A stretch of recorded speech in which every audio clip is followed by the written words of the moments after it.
Okay, good evening to you, bro. Good evening. How you doing? Very well. Very Wow, well. Newcastle, Chelsea, FC, 4-1.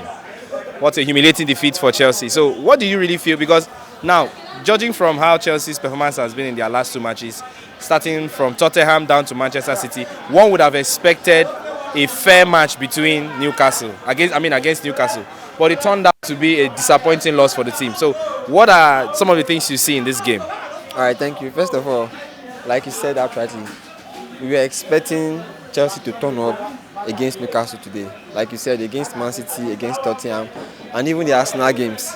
So there's this tag on this Chelsea team that they have what it takes to go toe to toe with the big boys in the league. Yeah. But then, unfortunately, now probably the whole 2 weeks break now, international break, had its own toll on them, and it was a bad performance actually.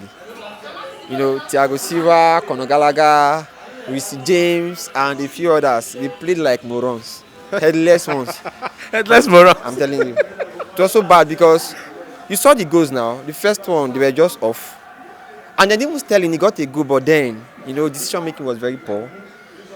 Conor Gallagher, we had the chance to go 2-1 ahead in the first half. I don't know if you recall. Yes. And then he messed it up, and overall the performance was bad. It was bad, yeah. So what did you really feel was responsible for this poor performance? You said something about coming from international break, but would you really blame it totally on international break? No, not entirely. First of all, it's on the coach. One, because I think this Chelsea team, they lack discipline.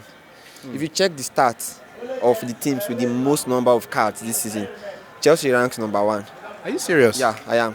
And then you could see today that Poch was not on the touchline because he himself too. Yes. He has been sanctioned for lack of discipline. And in addition to that, today you saw the number of yellow cards, needless yellow cards. You saw that of Sterling, you saw that of Reece James.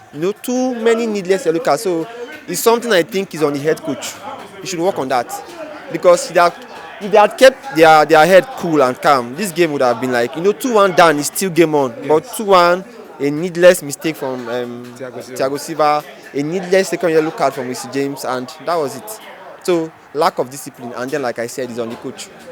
Wow, that's a very valid point to give. So, moving on further, what do you really think Chelsea needs to do? Because right now, their next game is against Brighton. After Brighton, we face Manchester United. So, what do you really feel this team needs to do to quickly recover from this humiliating and disappointing loss? And then, if you've been following Poch, and the normal Chelsea fan, you would understand the fact that this is a young team. They are still growing. And performances like this, we expected this from the beginning of the season. Tomorrow against Man U now, Brighton, they might go on to win. And then they will still give you something similar. It's part of the growing curve. But as usual now, I expect Poch to go back to his drawing board. Some of these players, they need to understand that they have people that will compete to them for spaces. And luckily, we have the likes of Nkunku coming back, Labia coming back, so they can help, put some other players on their toes. So that's all I can say. Right, but they'll come back good. Thank you so much. Thank you so much for being with us. I appreciate it. Thank you so much. Nice.